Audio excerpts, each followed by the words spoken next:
नमस्कार बंधुओं, निखिलेश स्वानंद ज्ञान ज्योति चैनल में आपका स्वागत है। और जो भी माताएं बहनें हमारे इस चैनल को देखती हैं, जो भी भाई बंधु देखते हैं, हम उनके बहुत ही आभारी हैं। साथियों, कुछ प्रश्नों के माध्यम से उनके उत्तर देते हुए और साधना क्रम की अन्य साधनाओं की तरफ बढ़ते हैं। कुछ लोगों ने प्रश्न किया है कि क्या हम क्रीम बीज मंत्र की साधना कर सकते हैं। कुछ ने प्रश्न किया है क्या हम बगैर गुरु के कर सकते हैं। और जिसकी जैसी बुद्धि वैसे तर्क भी लोग करते हैं। ये साधना जगत है, इसमें हर व्यक्ति तो नहीं समझ सकता, जिसके प्रारब्ध होंगे वही इस तरफ आगे बढ़ता है। कुछ लोग सीधा कह देते हैं, अब उनकी दुर्बुद्धि कहो, नासमझ कहो, अथवा अपने आप को वो ज़्यादा सियाने समझते हैं, ज़्यादा जानकार से क्या आपने ऐसा किया है, क्या आपको सिद्धि मिली है। तो ऐसे लोगों की कमी नहीं है संसार में। जहाँ राम का जन्म हुआ था तो वहाँ रावण का भी जन्म हुआ था। जहाँ अच्छाई का जन्म हुआ था वहाँ बुराई का जन्म हुआ है। तो ईर्ष्या बस कुछ लोग करते धरते रहते हैं ऐसी कमेंट, तो मैं उस तरफ नहीं जाता हूँ, वो भी अच्छी बात है। और ऐसे से हमारा मनोबल और बढ़ता है कि ठीक है, जो जैसे कमेंट करते हैं। आज मैं इसी विषय को लेकर के चर्चा कर रहा हूँ कि महाकाली साधना छोटे रूप में, जिसको क्रीम बीज साधना भी कहा गया है, यह साधना ऐसी है जो आपको लाभ देगी। इसके करने में किसी तरीके की आपको किसी तरीके की कोई परेशानी, कोई वो नुकसान नहीं है। और साधना जगत का तो ये खेल है कि किसी भी साधना को आप प्रत्यक्ष रूप में तो देख नहीं सकते हैं। यह केवल उन मंत्रों की रश्मियों के ऊपर आधारित रहता है कि आपको कितनी सफलता मिल रही है और कितनी नहीं मिल रही है। इसको आप ऐसे समझ लीजिए जैसे सूर्योदय होता है, सुबह होती, दोपहर होती, शाम होती है। तो जो व्यक्ति उसको सही तरीके से अनुभव करता है तो उसे पता चलता है ये सुबह हुई है, सूर्य उग गया है, ये दोपहर हो गया है, ये शाम हो गई है। लेकिन जो व्यक्ति अज्ञानता का अगर कंबल ओढ़ लेगा तो उसे ना सूर्य दिखेगा, ना उसकी रश्मियों का प्रभाव दिखेगा, ना दोपहर दिखेगी, ना शाम दिखेगा, क्यों उसने अज्ञानता का एक कुतर्क का कंबल ओढ़ रखा है। इसलिए अपने आप को पहले अपना मन साफ करिए, अंदर की जिज्ञासा जगाइए कि आप वाकई में साधक बनना चाहते हैं, साधना करना चाहते हैं। देखो मित्रों, जहाँ व्यक्ति के स्वयं का कर्म या स्वयं की कोई ताकत काम में नहीं आती, तो वहाँ फिर एक ऑप्शन निकल के आता है कि हम देवत्व शक्तियों का सहारा लें। और देवत्व शक्तियों का सहारा प्रत्यक्ष में तो मिल नहीं सकता कि कोई देवी सामने आ जाए आपके और वो कहे कि भाई बोल तेरा क्या काम है। ये इंडिविजुअल पावर यानी अदृश्य शक्ति है। इस अदृश्य शक्ति को हम अपने अदृश्य शक्ति से जोड़ेंगे तो उसके बाद इसका जो है हमें अनुभव होने लगते हैं, हमारी मनोकामना पूरी होने लगती हैं, रास्ते निकलने लगते हैं। कुछ लोग तो यही कहते हैं कि हम ये मंत्र कर रहे हैं, अब इससे हमें अनाज धन प्राप्त हो जाएगा, 800 रुपये धन प्राप्त होगा, देखते हैं होता कि नहीं होता। तो साथियों, ये बात लिखित में रहती है कि कोई भी साधना करने से आपके लिए अनाज धन की प्राप्ति होती है। तो अनाज का अधिकतर लोग यह अर्थ लगा लेते हैं कि हम घर बैठे रहेंगे और ऊपर से धन टपक जाएगा। ऐसा नहीं होता है। जो भी आप साधना करते हैं तो साधना आपके मनोबल को बढ़ा देती है, वो रास्ते खोल देती है जिस रास्तों पर कर्म तुम्हें स्वयं करना पड़ेगा और उससे लाभ होता है। मान लीजिए आप कोई व्यापार करते हैं, दुकान करते हैं, कोई भी आप बिजनेस करते हैं, और उसमें तो एक निश्चित है कि भाई इतना आपने जो कुछ चल रही दुकान वो चल ही रही है।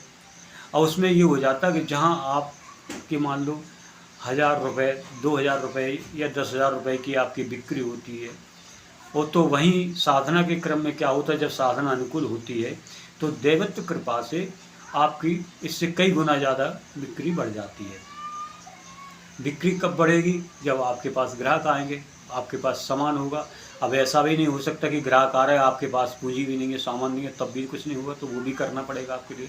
दूसरी बात क्या होती है कि जिन लोगों के सर्विस है, नौकरी है, किसी तरीके की कर, चाहे प्राइवेट हो, सरकारी जॉब में हो, लिमिटेड में, कुछ भी हो, तो वहाँ एक ज़्यादा चांस आपके अक्षर रूप से बढ़ने के नहीं रहते। कैसे नहीं रहते? क्योंकि जो आपको पेमेंट मिलनी है वो निश्चित तरीके से मिलनी है। वहाँ फिर क्या होता है कि आपका या तो प्रमोशन होगा, अक्षर रूप से धन प्राप्ति ऐसे हो जाएगी, या अथवा उस जिस क्षेत्र में आप काम कर रहे हैं उसी क्षेत्र में कोई ऐसा कोई रास्ता निकल जाए जहाँ से आपके पैसे की अर्निंग होने लगे। लेकिन कर्म तो आपको करना ही पड़ेगा। इस तरीके से ये होता है।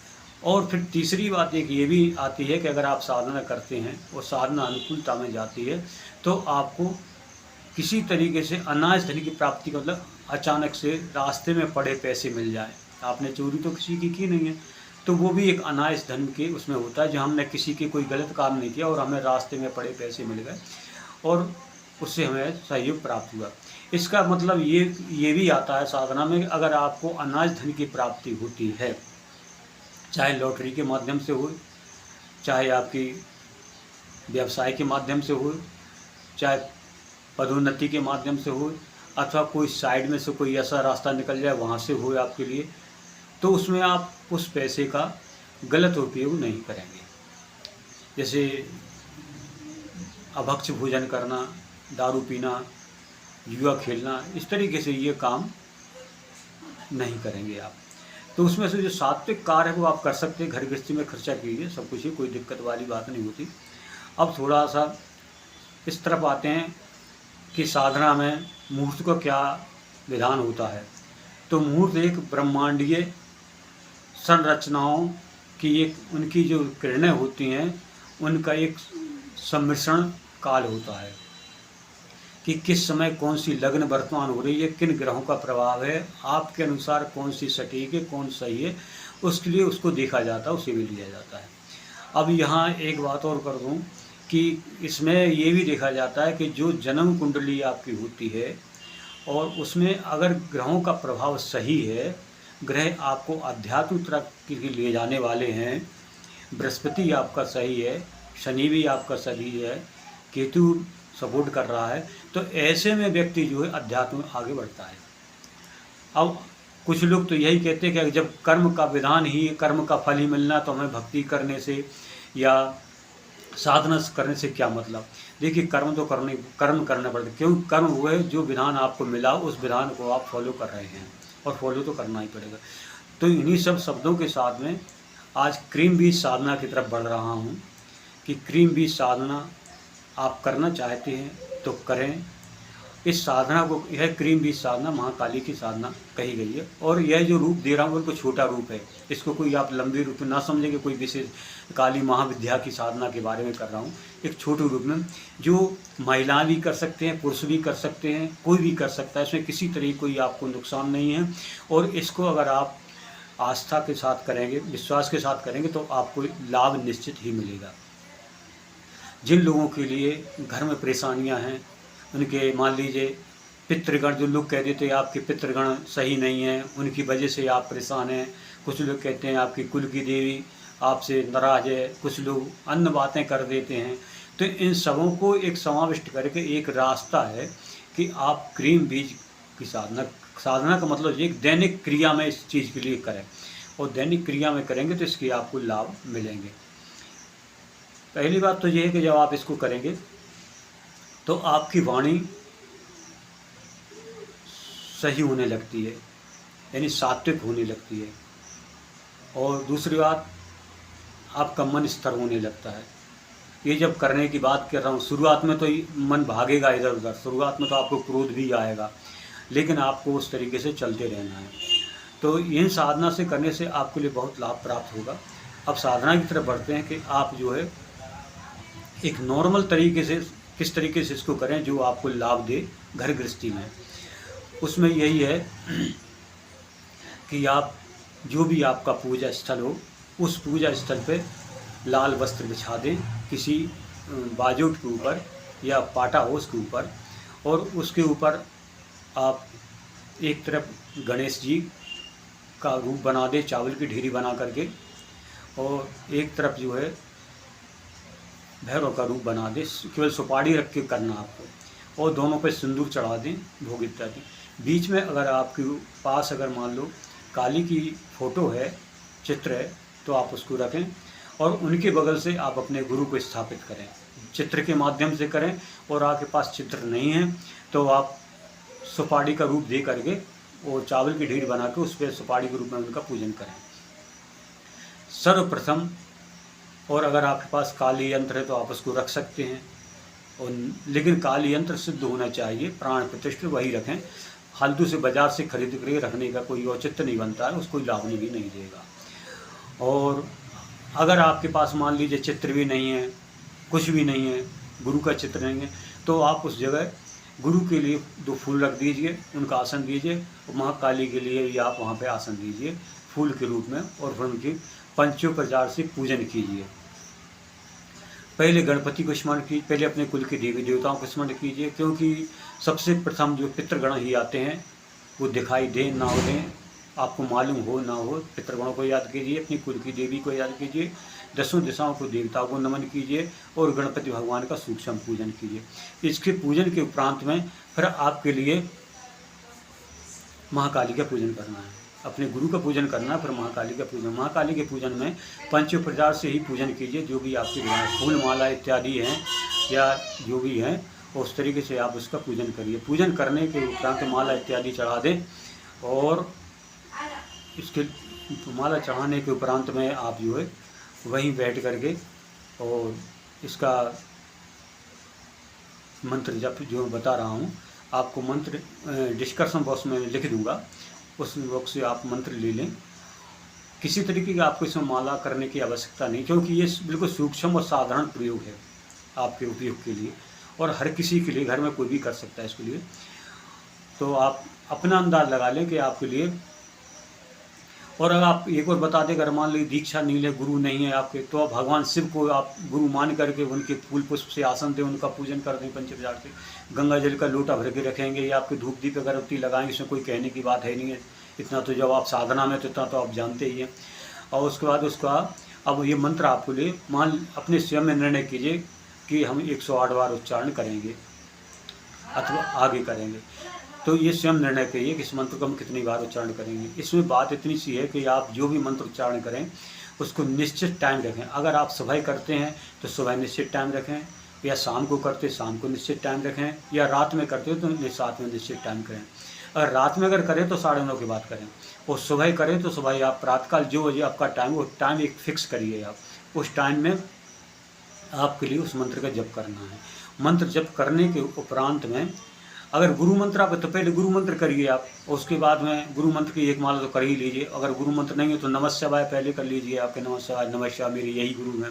उसके बाद फिर इसको करिए। इसको करने के उपरांत में आप जो है इसका आपको डेली जो है थोड़ा सा हवन करना है। हवन किस तरीके में हवन की, ये नहीं करो कि कुछ समदा वगैरह लगाएं आप लंबे चौड़े तरीके से, नहीं। और ये जो बतला रहा हूँ ये आपको हो सकता कहीं मिल जाए, वैसे पुस्तकों में ये चीज़ नहीं है, क्योंकि ये गुरुमुखी चीज़ें हैं जो हम आपको वीडियो में देते हैं। जो लोग कमेंट के माध्यम से तमाम उल जुल कमेंट करते हैं वो ठीक है, उनकी बुद्धि है, लेकिन मैं जो भी वीडियो डालता हूँ गुरु की कृपा से और आप लोगों के प्रेम से, तो जो अनुभवशील बातें हैं वही करता हूँ आपके सामने, या जिसको रास्ता दिखाया है उसमें उनको अनुभव हुए, उन्होंने फिर कहा है कि हमें इसमें अनुभव, तो वो वीडियो डाल देता हूँ मैं। सिर्फ लिखी लिखाई बातें या किताब की पढ़ी पढ़ाई बातें या उधर उधर से देखकर ऐसा कोई वीडियो नहीं डालता हूँ। अब उसमें आप क्या करेंगे, जब आपकी एक माला पूरी मंत्र जप हो जाए, आप हाथ की उंगलियों के जब सब कर सकते हैं, या टाइम लगा लीजिए अपने मोबाइल में या घड़ी में, उसको देख कर लीजिए आप 108 बार। करने के बाद फिर आपके लिए 11 आहुति जो है इसी मंत्र से देना है। जब इस मंत्र आप पढ़ेंगे तो आखिरी में स्वाहा शब्द लगा देंगे आप, बस स्वाहा शब्द लगाएंगे। और अब इसमें शाकिल क्या है वो मैं आपको बता रहा हूँ, यही विशेषता का मूल है। इसमें आप हवन सामग्री नहीं लेने हैं आपके लिए, इसमें जो बाज़ार में हवन सामग्री आती है उससे नहीं करना है। साबूदाना लीजिए आप, कोई साबूदाना कहते हैं, कोई साबूदाना कहते हैं, जो भी आप बोलते हो, जिससे खीर वगैरह बनाई जाती है। तो साबूदाना ले लीजिए आप थोड़े, उसमें शक्कर मिला लीजिए, या गुड़ हो तो गुड़ मिला दीजिए, जैसे शक्कर मिला लीजिए। और कपूर मिला लीजिए। कपूर कौन सा, जो खाने वाला कपूर आता है ना अच्छी किस्म का, वो आप कपूर थोड़ा सा मिला लीजिए। और पंचमेवा, पंचमेवाएँ आती है जैसे छुआरा है, खारक जिसको बोलते हैं, और बादाम है, काजू है, किशमिश है, चिरौंजी है, मखाना है, ऐसे 5 तरह की मेवाओं को काट करके छोटा-छोटा करके उसमें वो मिला लीजिए। थोड़ा सा घी मिला दीजिए इसमें। तो इन सबको मिक्स करके यही आपकी हवन सामग्री है। और आपके पास अगर उपलब्ध है तो गोबर की कंडी होती है ना, गाय के गोबर की कंडी या कंडा जिसको बोलते हैं आप, कुछ छेना बोलते हैं, उसकी आप आग बना लीजिए।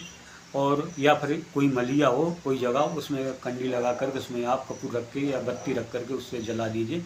जलने के बाद फिर उसमें आप घी भी रख लीजिए, घी से आहुति दीजिए, और जो मिली हुई सामग्री है वही मंत्र बोलते जाइए, और 11 आहुति देनी है आपको। ऐसे आपको नित्य प्रति का नियम करना है। और ये करने के उपरांत में फिर आपके लिए पुनः 2 फूल पुष्प जो भी हों वो चढ़ा दीजिए, और क्षमा आरती करिए, आप क्षमा प्रार्थना करिए। कुछ नहीं आता वो आवाहन न जाने विसर्जन पूजा क्षमताम परमेश्वरी, जो भी आपको आता है, या कुछ नहीं आता तो अपनी भाषा कर दी कि भाई मैं पूजा के विधि कुछ नहीं जानता हूँ, जो भी जैसी मुझसे बनी मैं कर रहा हूँ, माता इसको स्वीकार करे, आशीर्वाद दे। आपको आशीर्वाद दे ये कहने की आवश्यकता नहीं है, क्योंकि अगर आप ये शब्द कहते हैं कि मुझे आशीर्वाद दो, मुझे ये दो, तो आप मंगता हो जाते हैं। किसी चीज़ की सेवा करिए, जब आप सेवा करेंगे पात्र बन जाएंगे तो ऑटोमेटिक आपके लिए वो कृपा करेगी। यह नियम आप पकड़िए, इस नियम के करने से आपको लाभ प्राप्त होगा। और यह जो है कई लोगों को प्रयोग बताए हुए हैं, उनके अनुभव हैं, सिर्फ श्रद्धा से करते। अब इसमें आप कहेंगे कितने दिन करें, तो ये तो एक व्यवसाय की बात हो गई। अरे आप माँ की सेवा कर रहे हैं, आप तो एक नियम बना लीजिए, इस नियम के अनुसार करेंगे। इससे होगा क्या कि आपके पितृगण भी आपके से प्रसन्न हो जाएंगे, आपकी कुल की देवी भी प्रसन्न हो जाएगी, और जिनकी आप कर रहे हैं सेवा पूजा कर रहे हैं उसका आशीर्वाद तो लगेगा ही। तो इन्हीं सब शब्दों के साथ में मैंने आपके सामने जो साधना रखी है, इस साधना को आप करें, या प्रयोग कह लें, साधना करें, या नियम कह लें, ये करें तो आप इससे लाभ प्राप्त करेंगे। इसमें किसी तरीके आपको भयभीत होने की, ये डरने की आवश्यकता नहीं है कि हम काली का मंत्र करें। कुछ लोग भयभीत कर देते हैं कि आप काली का मंत्र करोगे, कहीं कुछ गलती हुई तो आपको ऐसा हो जाएगा, वैसा हो जाएगा। ये सब भ्रम में डालने की बातें हैं, कहीं कुछ नहीं होता। हाँ, ये बात अलग है कि आप जो मंत्र जप करेंगे या साधना करेंगे और आप सही ढंग से नहीं करते हैं, तो जो इसका लाभ मिलना चाहिए वो लाभ नहीं मिलता आपके लिए, लेकिन विपरीत परिणाम भोगने को नहीं मिलते हैं। अगर कहीं किसी के साथ कुछ होता भी तो उसके स्वयं के कर्म हैं, स्वयं के दोष हैं, उन दोषों के कारण जो है वो सब ऐसा भोगता है। इन मंत्र और इसके प्रयोग करने से किसी तरह कोई अनर्थ कोई चीज़ नहीं होती, बल्कि रक्षा ही होती है। और इसके लिए महिला भी कर सकती हैं, माता बहनें कर सकती हैं, पुरुष भी कर सकते हैं, और जो पढ़ने वाले बच्चे वो कर सकते हैं, कोई भी करे। ये घर की सुख समृद्धि के लिए, घर के लिए, रिद्धि सिद्धि के लिए। आपके इससे शत्रु भी परास्त होते हैं, जो भी शत्रु हैं वो परास्त होते हैं। रोग, किसी तरीके घर में रोग का अगर वो है तो वो भी दूर होने लगता है। जहाँ आपकी दवाई नहीं लग रही वो दवाई लगने लगती है। ये तमाम प्रकार की जो भी परेशानी दूर हो जाती है, लेकिन इसको आप सहज भाव से और करिए। तो हम तो यही चाहते हैं, आज जो कुछ भी चर्चा की है समझे होंगे आप, और आप उसको करें। माँ आपको, जगदम्बा आपके लिए आशीर्वाद दे, आपकी मनोकामनाएं पूरी करे। इन्हीं शब्दों के साथ निखिलेश स्वर्ण ज्ञान ज्योति की चैनल के सभी लोगों के लिए, माता बहनों के लिए हमारी ओर से बहुत बहुत धन्यवाद। नमस्कार।